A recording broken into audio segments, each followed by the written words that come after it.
This is the Horse Radio Network.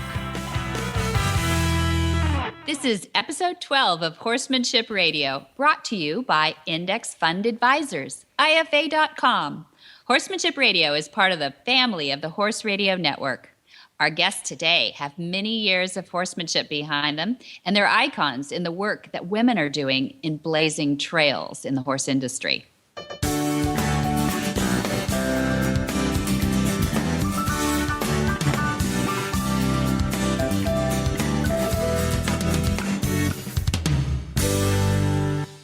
This is Debbie Laux, and you're listening to Horsemanship Radio. Welcome back, everyone. Horsemanship Radio airs on the 15th and the 30th of the month, and I have my producer, Jen, with me today. Glenn the Geek is on the road. So, Jen Hebert, welcome. Thank you very much. You got the B team today. No. I've been waiting for the A team for months. Well, and I am a producer here at the Horse Radio Network, more so than an on-air personality like Glenn, so you probably won't hear me chit-chat as much. But I'm very excited to be able to sit in on this and hear what I've met Debbie, and I've heard Debbie before, but she is always up to something really clever. So I'm really looking forward to the interview with Debbie. And Audrey Griffin, I am such an admirer of so many of the ladies who are in the Cowgirl Hall of Fame. That's going to be an interesting conversation. Yes, they both have really interesting stories. I'm going to try to eke some new ones out of them as well, but they're really fun to talk to. I think everybody will enjoy.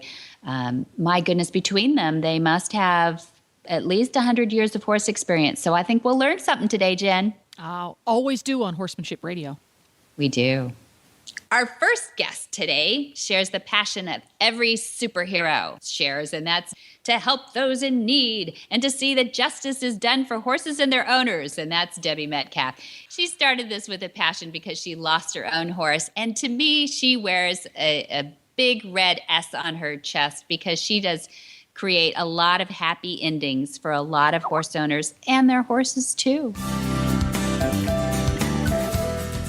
Hi, I'm Mark Hebner, president of Index Fund Advisors and proud owner of Monty Roberts' Willing Partners graduate, He's a Sugar Bear. You know, investment portfolios are a lot like horses. You need to find one that best suits you, your temperament, and your stage of life. Some people might like an energetic horse and an aggressive investment portfolio, while others are more comfortable with a gentle ride and a more conservative investment portfolio. The trick is to find the one that's right for you. That's what Index Fund Advisors is all about, matching people with portfolios, risk-appropriate, low-cost, and globally diversified investment portfolios. You can find the right portfolio for you by taking the Risk Capacity Survey at IFA.com. That's IFA as in Index Fund Advisors. Or you can call us toll-free at 888-643-3133. That's 888-643-3133. Horsewoman Debbie Metcalf started the nonprofit Stolen Horse International because there was no help for her when her horse, Idaho, was stolen in 1997. And now she's dedicated to helping families who have missing horses too. She has appeared on television and various radio programs, in newspaper and magazine articles, and authored the book Horse Theft. Been there, done that. Through the efforts of Debbie and the Net Posse Volunteer Network, not only have many horses and their owners been reunited, but many more missing horse situations have been prevented. She's a great educator. Welcome, Debbie Metcalf. I'm glad to be here, Debbie. I'm glad to have you on. I know you're a veteran of the radio and TV talk shows and the trade shows. I have met you around the world, I think, at least around the United States quite a bit. You get around, don't you? I do, more than I ever thought I would. I love your passion, Debbie, for what you're doing. And, it's recognized as a unique service that you've got going out there. And you've done this for a lot of years. And I just want to be the first one to say thank you today for everything that you do and you get up in the morning for. Oh, thank you, Debbie. That's so sweet. I get up every day ready to go. I can't think I've ever had a job that's so rewarding as Well, this one. that's wonderful. You know, I call you. Probably this is old news, but I call you. You know, the America's Most Wanted John Walsh of horses. Is that appropriate? That's pretty much appropriate because we both took bad things that happened to us and turned them into something that works for other people. So, Debbie, you were raised with horses. Is that what created this passion? I know you started the organization from a loss of a horse, but have you always had horses? No, I never had horses. I was a child growing up watching Fury and Flicka on TV and always wanted them. When I was 10 years old, I got the closest I was ever going to get to getting one. And I thought for my 10th birthday that I was going to get a pony. And I was so excited. And on my 10th birthday, my parents walked in with a Chihuahua. Oh, a small pony. with a Chihuahua. You know what I named the Chihuahua, though? Flicka? No. Trigger. Oh, okay, there you go. That Chihuahua lived a long time. She lived, I think, 19 years. Oh, bless your heart. Did you put saddles on her or anything like that? I put everything on that dog. Oh. I slept with her. I rolled her around in baby carriages. You know, that was back when kids really played. Oh, and yeah. dressed her up. I mean, she rode my Barbie dolls. I mean, she wasn't a horse, but I didn't get my first horse until I was an adult. And I really wasn't planning on getting that one because then I'd grown up and I had children and thought that that I should probably not be riding horses because I was a commission-based insurance agent. Huh. And if I got hurt, I couldn't make a living. Mm-hmm. But my husband took me to see this horse that was kind of poor and was in need of rescue. And he came home with us. And that's how we got our first horse. So how did you learn to take care of a horse? Where did you get your experience from then at that point? Well, my husband grew up on a farm. Mm-hmm. So he knew. Of course, I'd been around barns, and pretty much my teen life, I was around barns a lot and fed horses, cleaned up after them. So I knew how to do all that. Mm-hmm. And he had farmed all his life, young life, before he worked as a teacher, went off to college and did all that. They used to pick cotton. Mm-hmm. So they had plow horses and plow mules. So taking care of them was not a problem because he already knew how. And we had plenty of pasture and plenty of grass, and we had running water. So for us, it was pretty easy. Good. So that's where you're developing your real love of horses now. Now the reality has set in, and you're taking care of them. Not a Chihuahua anymore. Not a Chihuahua anymore. Yeah, with the snow, they were all out there, in the barn. Finally decided to come in out of the snow, so it was nice to see that because usually they'll stand out in the weather with icicles on them. We give them a choice, and they all came in this time. That's interesting because I'm down here in Southern California, and the coldest it gets is it doesn't freeze, so it doesn't get very cold here. And I have people literally in a panic to get their horses inside because they think it's going to be too cold that night for their horses. And they don't believe that horses can stand out in the rain or want to be in the cold. What can you tell us about that for real? Well, when we got our first horse, Dusty, we have a 50-acre farm, and most of it has grass. Mm-hmm. So we had one horse standing in a field that was 25 acres. And winter was coming, and I was beginning to think, oh my, this is going to be terrible. We don't have a shed in this pasture for him to go under. We did in another, but not that one. And the vet was standing there. We had this old-time cranky vet that had, lived around here, just lived around the corner. And he was the guy that everybody went to. We had the new age vets, and then we had the old country vet. But he was the one that really knew everything. And so he's standing up at the top of our pasture with us, and I'll never forget what he told me because I'm standing there going, I just don't know what we're going to do. I don't think we can get a run-in up fast enough. And he said, well, let me tell you something. He said, you've got natural windbreaks, you've got water, you've got everything, and you've got food. Everything this horse needs is in this pasture. Nice. But he said, when it rains, you make sure you take that horse across and put him in the barn. When it snows, you do the same thing. When it sleets, you do the same thing. And don't forget those blankets. He said, and then get your checkbook out. And I said, why? He said, because you're going to be writing checks to me because your horse is going to be sick. He said, Debbie, how do you think the horses took care of themselves before we came along? Right. And I thought about that a little bit. And even though, we do feed, and our horses are pretty much open range. We check them, we make sure they get what they want or what they need, but they're happy in any kind of weather except for heat. They don't like the heat. Yeah. And they'll come into the barn to get out of the heat, but they'll stand beside the barn with icicles on them in the wintertime. And there you go. Mm-hmm. So it's their choice. I've always given them some credit for knowing what's best for them. But, I know there's some people that's going to disagree with this, so let me say we're not doing anything with our horses that requires, a lot of care. Mm-hmm. They're just trail horses, and most of them are retired anyway. But as a trail horse, you don't have to keep them all neat and clean and, trimmed up. Yeah, very good. No, I think that's good advice. Just look back to nature, to where they came from and what they like living in. And then given a choice, I think is brilliant. I love that. It is. And, of course, Idaho now, she's got special needs, so we make sure she gets the special food. That's your horse that was stolen originally. Huh? Yes. And she's, we almost lost her last year. So she's been on a special diet ever since. And so, if they need something, we make sure they get it. Nice. Great. Well, I want to know a little bit more about the situation of having a horse stolen or finding a stolen horse.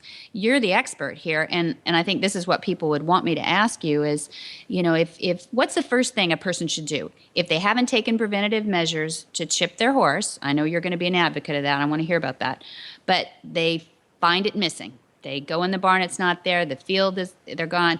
What's the first thing a person should do? Well, of course, you check your fields first, and you check them high and low because they can get themselves into quite some predicaments sometimes. But the first thing you do is call law enforcement, and you file a report. If you're sure that it's stolen, based on some evidence there, then you immediately file a stolen horse report. That's really important. You want that case number because it can help you out down the line when you find your horse. As long as you've got a theft, then law enforcement can help you. But if you haven't reported the horse, and there's not a lot they can do, they'll probably turn it over as a civil case. And if you don't report it and you do find your horse, the first question is, why didn't you report it? And it kind of throws up red flags as to maybe something else was going on and it wasn't stolen in the first place. But after you call law enforcement, you file a report with us immediately, even before you go to Facebook. File a report with us so we can get the information up for you. We've got the tools that are so easy to use right here, and by using a link from netposse.com, when you post on social media, it automatically pops up a picture. And people can click on that link, and all the details are in one place. And then we can update as, the case evolves. And then when, once a link is out there, you can't pull it back. It's gone. So if somebody 6 months from now clicks on that link and they come back to that page and the horse has been recovered, then they see that.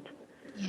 But if you just start posting things everywhere with no connection, one center, then you'd be surprised how many times people repost horses that have been found. Oh, that makes good sense. I hadn't thought about that. So good. So one clearinghouse, kind of like we should have for a lot of things nationally too, but I'm glad you did it. So now I'm thinking about the person that has either found a horse or recovered their own horse. What's a prescribed procedure? What should they be thinking? What should they be doing? Should they have the vet check them? What do you see next? Okay, it depends. You're talking about they missed their own missing horse. Or they just found a horse. Let's take one at a time. Let's say they've found their horse. Okay, they've found their horse. Well, it depends first on the circumstances. If the horse is just missing and somebody has it, hopefully they've got some type of ID to prove that it's their horse and they go get it. That's not a problem usually. Now, if this was a civil situation where the horse went missing, that gets a little tricky. Law enforcement generally is not going to help you with that. And sometimes, even after you find your horse, you have to prove it's your horse, and you have to prove the circumstances of how the horse went missing and why it is your horse. So that's, you're probably going to need an attorney for that. Okay. But this sounds like maybe a divorce that's a little hostile, maybe, or something. Well, no, it could be something. Let's say you're bored. Let's make me the bad guy here. Okay. You've got your horse boarded at our stables. Uh-huh. And you told me 3 weeks ago that you decided that you weren't real happy with the way things were happening here, so you were going to move your horse. Okay. Well, I don't like you anyway. So I decide that you're not getting your horse back. So when you come to pick up your horse, I tell you owe me money. And you've been paying me in cash. Mm-hmm. So how can you get your horse? Can you just take it? Mm-hmm. No, you can't, because you're on somebody else's property. Oh, yeah, that's I can tell you to get off of my property, and you legally can't take that horse with you. You can call law enforcement, and they're going to come out and they're going to listen to both sides. And then they're going to ask for some type of proof of claim. And if you don't have that, then most likely the horse is going to stay where it is, and you end up going to court. We see this a lot, a whole lot. We see horses going missing in transport. We just dealt with one of those. There's just bad sales agreements. Oh, and we had one this month that was just kind of blew me away. I thought I'd seen it all and heard it all. Oh, no.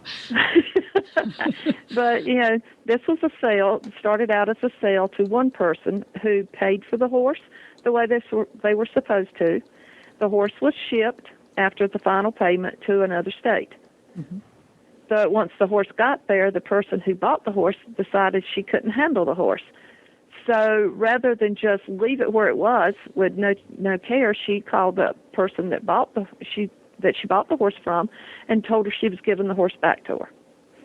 And she signed it over in a written document to this person. All sounds good, right? Yeah. Okay.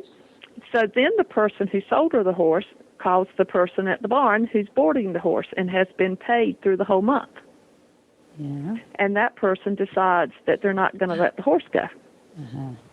What legal right did she have to do that? None. Yeah. None. It's just that I can do this. I can do this because you're in another state, and what are you going to do about it? And I tell you what they did about it. The horse disappeared from that barn. Yeah. The woman, I'm sure, I haven't talked to the woman at all, but I heard that she went out to feed the horses, and the horse was just gone. And somehow it ended up back with the owner. Wow. You do have to deal with people. You deal with people more than horses then. Yes, I do. Yeah. People more than horses. I rarely get to see the horses that we work with, but that is such a treat when we do. To be able to put my hands on a horse, that it's home because of something we did or the people that work with us. And we can't do this without people like y'all. This is a total volunteer organization, and it depends on the kindness of strangers, totally, to bring these horses home. Yeah, you must have some great stories. Do you know, I wonder if, I want to have you back to hear some of the great stories too, because I just love hope, and I love, overcomer stories too. But one thing I was wondering about is, after a horse has been recovered, you get your horse back. Have you noticed, or have the owners tell you that the relationship between the horse and owner has changed at all? Is there less trust, more appreciation, anything like that in the relationship? Oh, that's a really good question. And it's got different answers, but I can tell you my own personal answer, and this is what we see across the board for the most part. When we had Idaho, we had her for 9 years. And then one morning, poof, she was gone. And she was gone for 51 weeks. And we didn't know if she would remember us. And part of what we, kept going through our mind the whole time she was gone was, what was she thinking? Did she think we just dumped her into this person's arms? Because we called her a thief. And we knew some of the things that had happened to her after a while. But, we just kept wondering what she was thinking. And if we ever saw her again, would she take it out on us? Which to some people sounds really silly, I know. And sometimes we were thinking that it was really silly, because some people say horses don't remember. But when we saw her for the first time,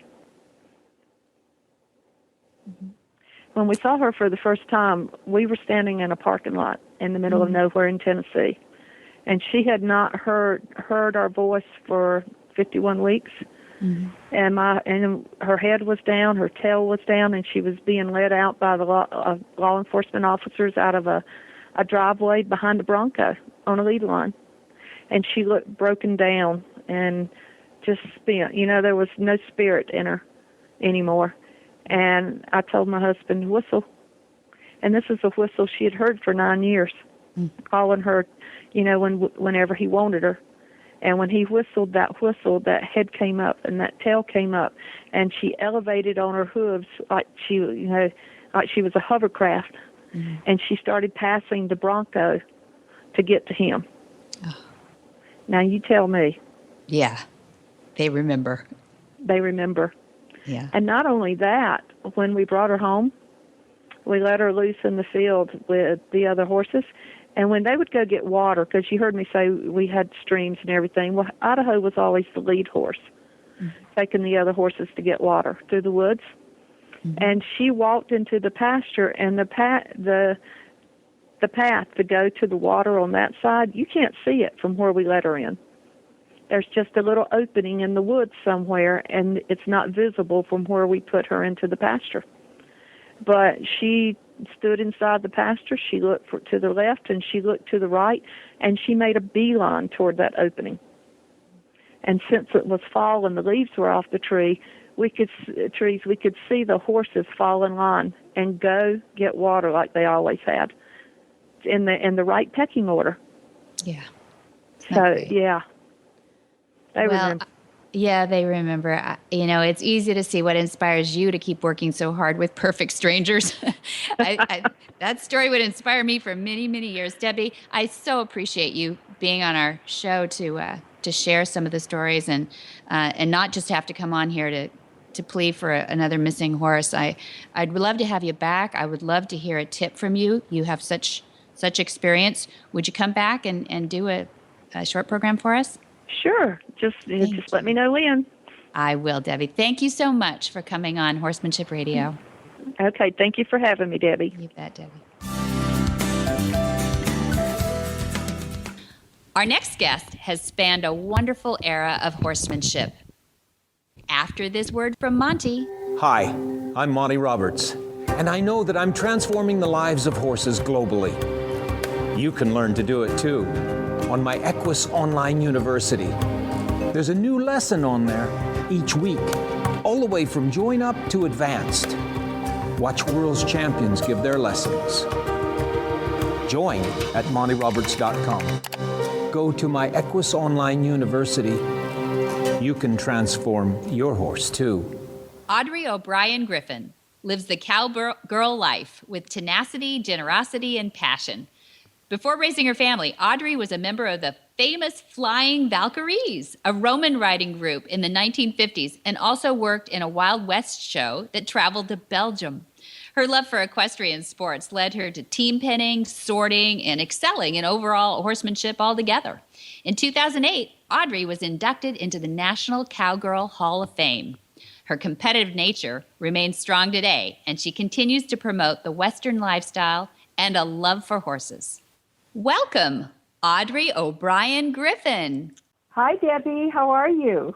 I'm really good, Audrey. I'm so honored to have you on our show. There's so much about your life that I want to share with people, and I don't even know if we'll get it all in today, so we may have to make this, part one. and get excited about talking to you again. There's just a lot of our country's history, I think, in your story. I'd love to start off with you telling us what you already did and accomplished this morning. Oh, my goodness. I can't believe this morning was, I set the alarm for 4:30 and I went out and fed the horses. And I have a friend here, a roper friend from Arizona, that he brought his motorhome up, and he likes to ride with me, and we have a lot of fun together. But we went to the Bar M Ranch on Jerry Williams cattle, and we gathered and sorted the cows off from the calves because he's shipping the calves today. And then that took us a couple hours, and then I drove over to the Weister Ranch, and we gathered 2 sets of pairs there and sorted, and some of those will be shipped off today. And I got home at 11:30 and had a quick lunch, and here we are. Now this afternoon, after I talk to you, I have a 1 o'clock branding to go to. Oh, look at you. In Foxton Canyon across from... that's a beautiful, that's a one of the ranches there. If anybody knew all the areas she was talking about, they would go, it's just gorgeous. And what a fun life you have, Audrey. I do. I'm blessed. You are. One of the things that I shared with our listeners before I introduced you was that you were named to the National Cowgirl Hall of Fame in 2008. And I love the byline. I'd love you to tell us about it. They say that it's the women who shape the West, change the world. How do you respond to that? What does that mean to you? Oh, goodness.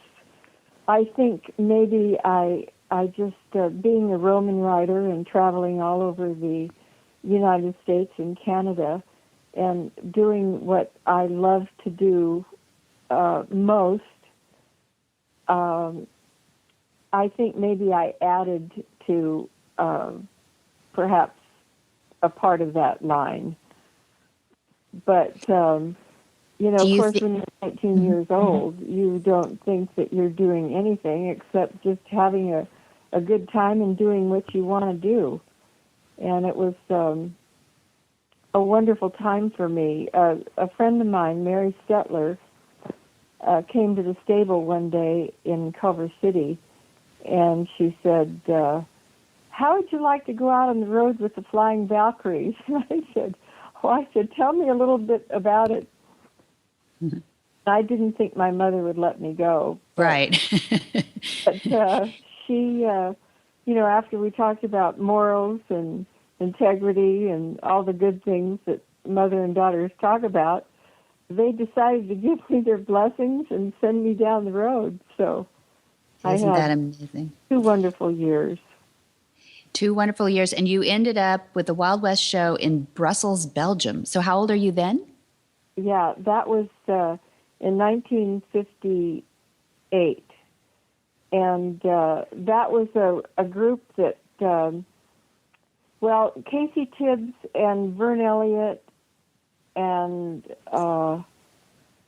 June and Buster Ivory, they kind of were the ones that kind of handpicked the people that went on that. There was like 60 some odd cowboys and cowgirls that they invited, and I think 50 Indians.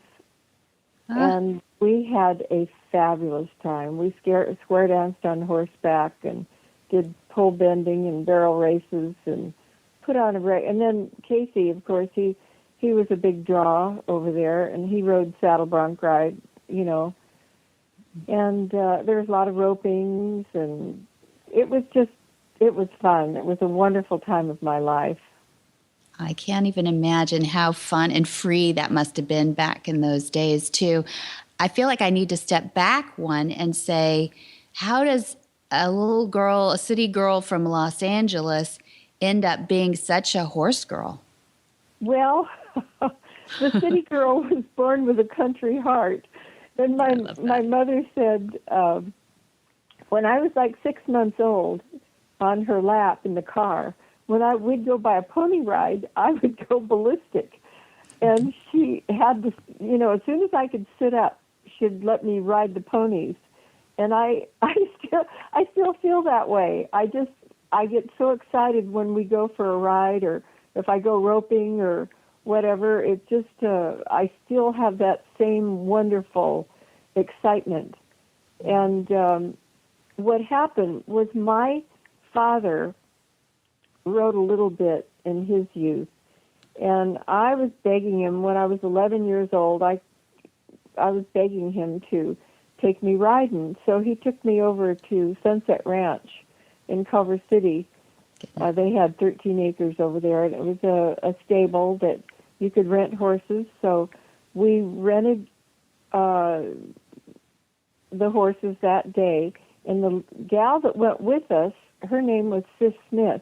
She was 10 and I was 11.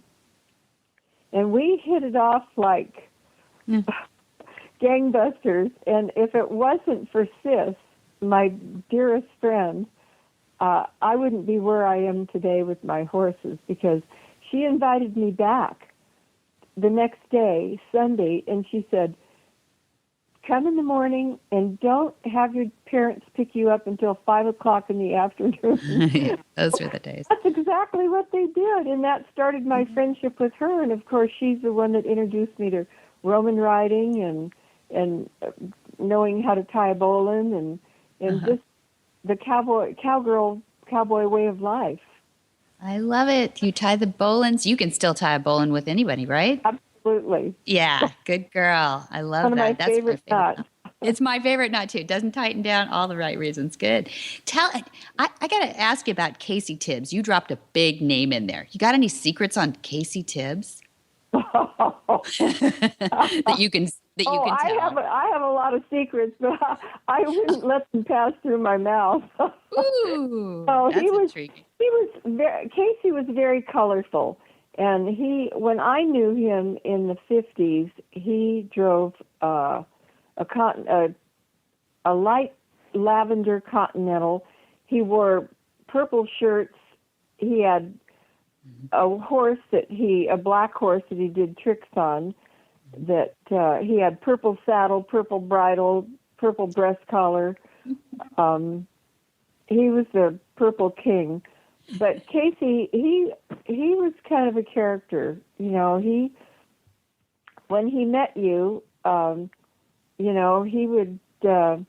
he might have a buzzer in his hand and he might just buzz you. He's just a prankster. He's just always pulling tricks.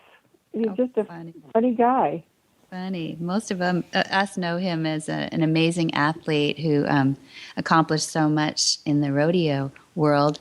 But you've ridden lots of disciplines and have really gone the gamut of the Western horsemanship world. What do you and Freckles do now? I know that's your horse. I think we'll use that photo in our show notes. She's my all-around horse. She was a horse that I had her grandmother, her mother, and I bred her to New Cash.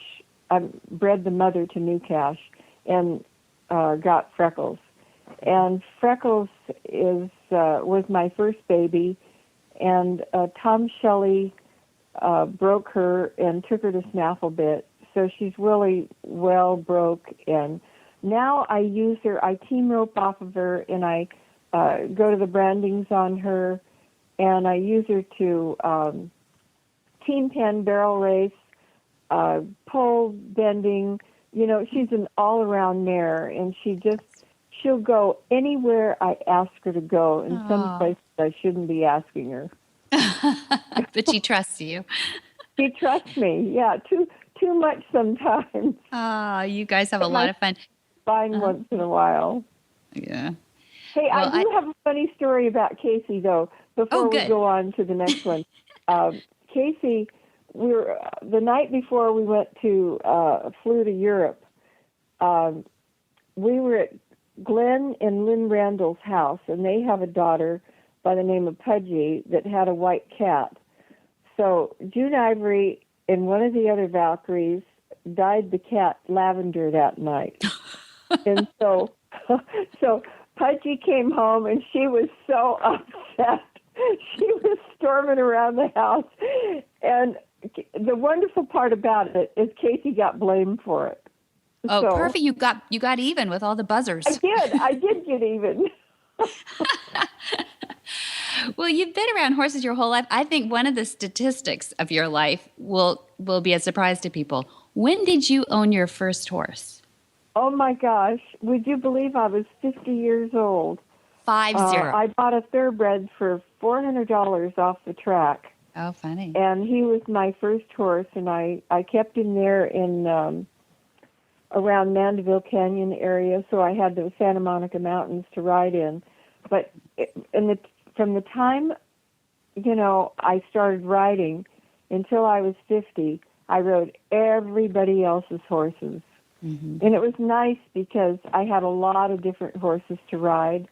In fact, my friend that's with me now, Bob Kennedy, I used to ride his rope horse, Banjo, and exercise him for him because he was a framer as a young man and couldn't ride him except to rope off of, at night when he came to the stable. So I would ride that horse every day, plus a lot of other horses that people just wanted me to ride. So I got to ride all different types of horses. Yeah, that's a great way to grow up, and it's a great way to get your first. I think a lot of us can relate to that. There's a lot of us giddy up and go girls who, borrow horses or leased horses and don't always have the privilege to own their own horses. So it's good to hear that somebody can grow up with horses their whole life and not own their first one until they're 50 and still become an amazing. Look at you, you're in the Hall of Fame. I know. I'm amazed too. Aw. And you have a good friend in Bill Reynolds, which I think is an interesting relationship. How did you meet Bill, who is the publisher of Cowboys and Indians? And a lot of people know Bill. Oh, yeah. Bill and Kristen Reynolds are just one of my dearest friends. They lived in Malibu, and friends of my brother, Doug O'Brien. And they were telling Doug that they really wanted to maybe look up in the San Ynez Valley for property. And he said, well, my sister Audrey is a real estate agent. She could take care of you. Yeah.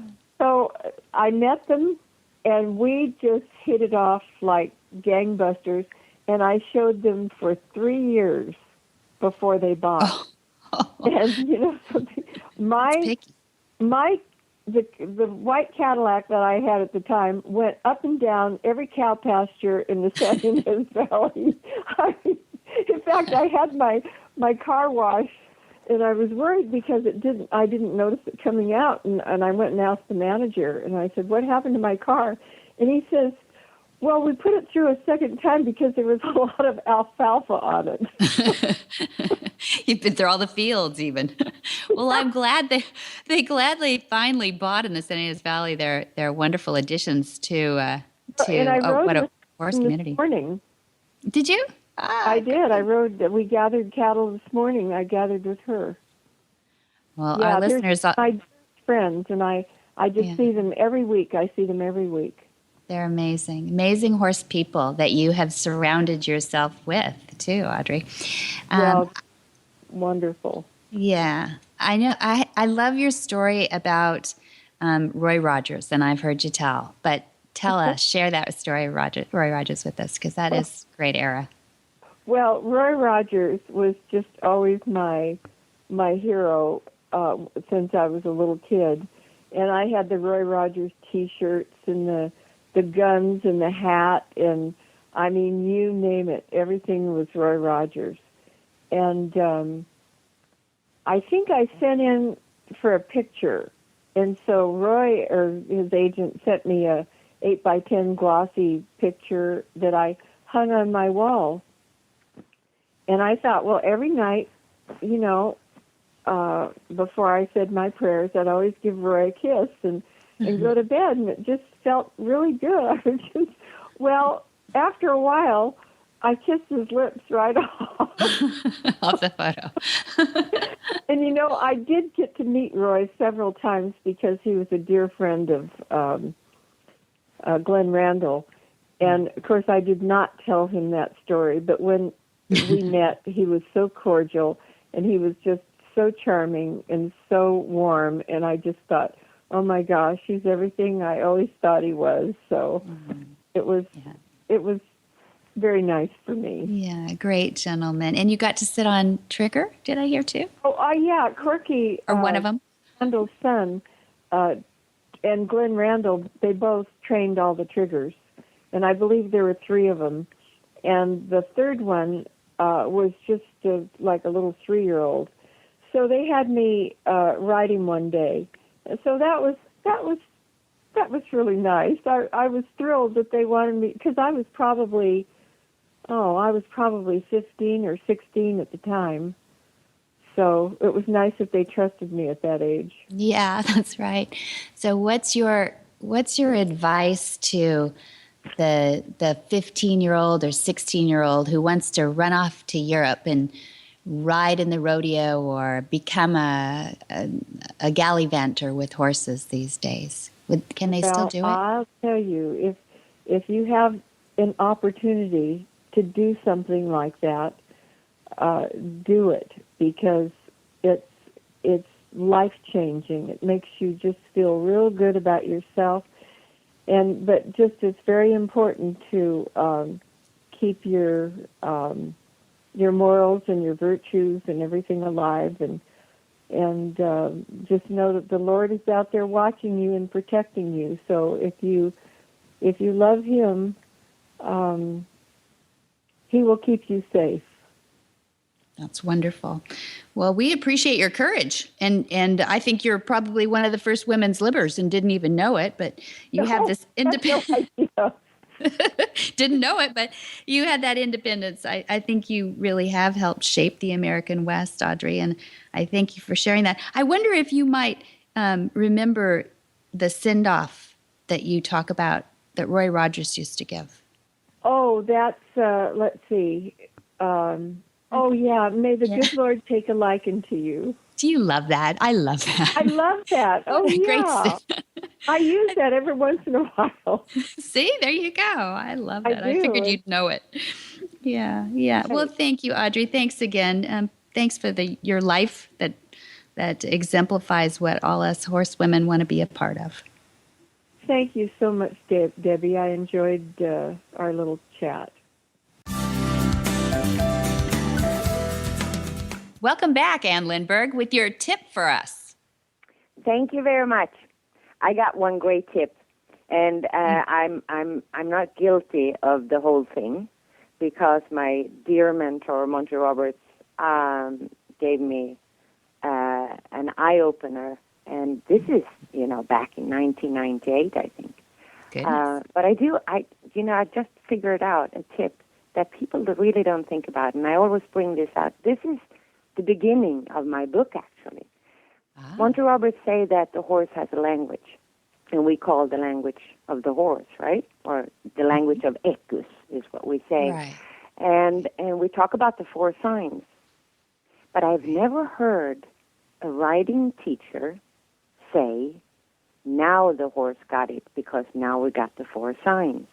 Did you know that every time we lead a horse from, point 1 to point B, the horse will give you 4 signs. And when you ride, he will give you 4 signs. I think that everybody that's been riding in a riding school or for a riding teacher, they have heard the riding teacher say, now you can, how do you say it in English? Now you can take the reins. Mm-hmm. Right. How do they know when to take the reins? Mm-hmm. Well, that's very easy, because first of all, the horse will walk around and look a little here and a little there, and you're chatting along with your riding teacher. And then all of a sudden, the ears will start to, come to you, one each at a time, and then one of the ear will lock on to the riding teacher. And then when you're sitting there and you don't think about it, but you start to move your hands around the reins, then it's like the horse is trying to pull the reins out of your hands. No, they're not. They're actually dropping their head. And then they start to, as the riding teacher say, chewing on the bit, but what they do is lick and chew. So they've actually given you the 4 signs. And I have never heard a riding teacher say that. And I promise you, before 2020, every riding teacher, at least in Sweden, will say that. Good girl. That's a good tip. I like that. Yeah, that is a great tip. It's an Isn't it? interpretation. Yeah, I love that because we are always talking about what does join up look like in the saddle and what does join up look like for the rest of the horse's life. That's a great interpretation. Love that, Anne. Thank you so much. Thank you. Yeah, we'll have you back when that book comes out. We want to hear more. Absolutely. I have to do it in English as well, you know. Yes, please. Yes. And thanks to you, I have, you know, not only do I know a lot about horses, well, that's thanks to your father. That's to Monty. But thanks to you, I know a lot about internet and what you do with ebooks and everything. You are doing a super job, Debbie. I'm so proud of you. And I'm extremely privileged to be a part of this. Thank you so much, Anne. Thanks so much for being a part of the show, too. Thank you.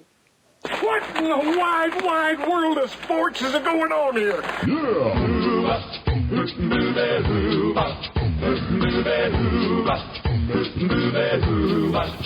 Where in the world is Monty Roberts? Monty is looking forward to meeting some new friends, two-legged and four-legged, in England, March 15, 21, and 29. That's coming right up. And in Germany, April 4, 6, 8, 11, and 13. Whew, he's going to be busy that week. And then on May 31, we have a night of inspiration with Monty and Pat, my mother, at Flag is Up Farms in Solvang, California. And it's limited on space, so book early. We've got some contacts we'll put in the show notes for you. But call 805-688-6288 for reservations. And the next day, we have a bucket list item, really. Night of inspiration coupled with life lessons workshop at Flag is Up Farms. You'll spend the day going through The Man Who Listens to Horses and extrapolating life lessons from that book in your own life. And it's a lot of fun. We have Dr. Sue King coming out from Chicago to facilitate that. And, of course, Monty telling his stories.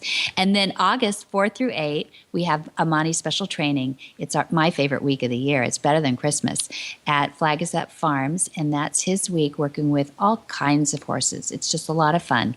Call 805-688-6288. You can see more at montyroberts.com. Or you can find Monty's calendar by calling 805-688-6288. That really is Christmas in August, the Monty Roberts Special Training Clinic at Flag is Up Farms. And I think that's appropriate because there are no holidays in August. August sucks. So go to Monty Roberts Special Training Clinic. That's right. You need a Christmas present by that time of year. And and it's been a great show. Fascinating stuff, interesting characters. And now I need to think up which movie star who loves horses that I would want to meet because I really envy Audrey having met Roy Rogers. That's so cool. It gave me goosebumps. Exactly. Yeah. Wasn't that cool? That was just so cool. So for details about today's show, you can go to horsemanshipradio.com where we'll have links and photos and information about our lovely guests. And we love to hear your feedback. So go to Facebook. Go to Facebook. Just search Monty Roberts in the top. And you could also find Monty on Twitter at #Monty_Roberts. And you can tweet him, and I'm sure he'll tweet back. And many thanks to our sponsors as well. Yes, and be sure to visit all the other great shows on Horse Radio Network at www.horseradionetwork.com. Until next time, have many happy horse hours.